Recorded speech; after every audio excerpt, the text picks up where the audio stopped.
नमस्कार दोस्तों, मैं आपका दोस्त अशोक दशोरा, अध्यक्ष संस्था पौरुष मध्य प्रदेश। आप सभी पुरुषार्थी साथियों का हार्दिक अभिनंदन करता हूं, स्वागत करता हूं।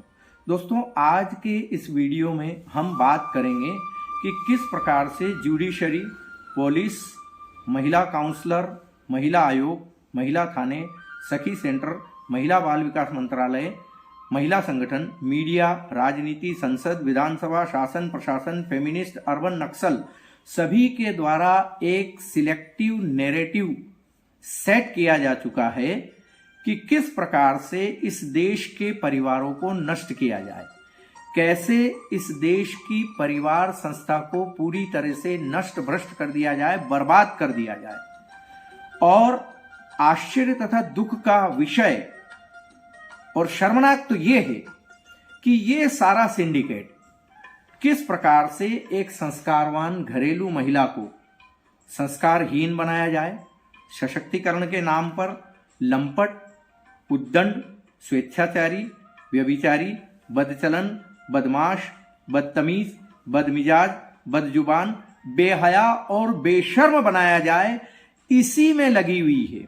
सारे के सारे कानून, जुडिशरी सिस्टम, पुलिस, प्रशासन, मीडिया, तंत्र औरतों के अनैतिक और अवैध संबंधों को, व्यभिचार और छिनाली का संरक्षण कर रहे हैं। दोस्तों, कबीर दास जी कहते हैं कि प्रेम गली अति साकरी, जामे दोनों समाए। लेकिन यहां पति और पत्नी के बीच में 498 है, घरेलू हिंसा, दहेज, भरण पोषण, स्त्री धन, बलात्कार, अननेचुरल सेक्स, तलाक, ऐसे दर्जनों मुकदमे जबरदस्ती घुसेड़ दिए गए हैं। फिर भला इस प्रेम गली यानी कि पति पत्नी के रिश्तों को कौन टूटने से रोक सकता है? रहीम कहते हैं कि रहीमन धागा प्रेम का, मत तोड़ो चटकाए, जोड़े से फिर जुड़े नहीं, जुड़े गांठ पड़ जाए। लेकिन दोस्तों, यहां सारी जुडिशरी, पुलिस, महिला आयोग, महिला थाने जैसे दर्जनों परिवार द्रोही संस्था, परिवार तोड़ू संगठन प्रेम के इस धागे यानी पति पत्नी के रिश्तों को तोड़ने में लगे हुए हैं। फिर भला इसको गांठ पड़ने से कौन रोक सकता है? माननीय जज साहब, जब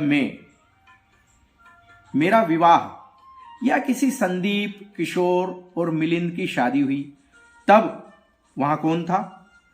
वहां उसकी पत्नी थी, उसके नातेदार थे, रिश्तेदार थे, बैंड बाजे थे, लाव लश्कर था, पंडित था, मंत्रोच्चार था, यज्ञ की वेदी थी, सारे जान पहचान वाले थे, सब कुछ था, सारे मेहमान थे।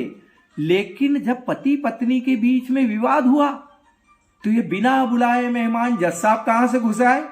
ये कोर्ट कहां से घुसपैठ कर गई? अरे श्रीमान, भारतीय साक्ष्य अधिनियम 1872 में जब आप वहां पर साक्ष्य के रूप में मौजूद ही नहीं थे तो फिर जबरदस्ती घुसपैठ कैसे कर पाए आप? अरे भाई, जब पति पत्नी के बीच में विवाद, जब शादी में आप नहीं थे, जब शादी में मंत्रोच्चार था, यज्ञ की वेदी थी, रिश्तेदार नातेदार थे, पंडित थे, तब तुम नहीं थे तो फिर तुम कौन होते हो उन पति पत्नी के जीवन का, उनके जीवन का फैसला करने वाले? मुझे ये बताओ, जब आप कोई थे ही नहीं, न जज थे, न वकील थे, न पुलिस थे, तो फिर अपनी दलाली करने के लिए, अपनी रिश्वतखोरी के लिए, अपनी कमीशन खोरी के लिए तुम कहां से घुस आए? कौन होते हो तुम? उनकी जिंदगी का निराकरण करने वाले, फैसला करने वाले, जबरदस्ती औरत को मेंटेनेंस दिलवाने वाले, जबरदस्ती एल्यूमनी दिलाने वाले। जब तुम थे ही नहीं तो फिर कहां से प्रकट हो गए? सिर्फ इसलिए कि 50,000 करोड़ के डॉलरों के इस अवैध धंधे में तुमको कमीशन मिल जाए, रिश्वत मिल जाए, दलाली मिल जाए।